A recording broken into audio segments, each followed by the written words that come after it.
how to add a blade to your DeWalt Oscillating Multi-Tool. So you can add two different types of blades.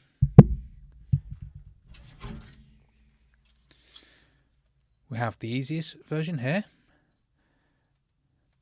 and we have a star version like this. Both can be added. Now the easiest one is this one here. Because all we need to do is this bit here, just press it down. You can see it opens up this gap. Then you get your blade, so you squeeze, press your blade in, and you see it's not going down fully there.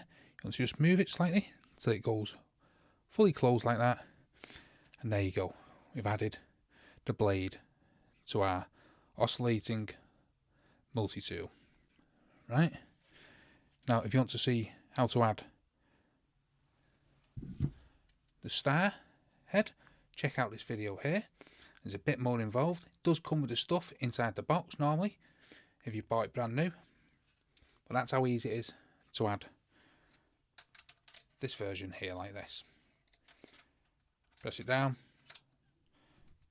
move it so it goes fully flat like that. You want it flat. So hopefully this video helps you out. If it does, smash that like, smash the subscribe, and thank you for watching.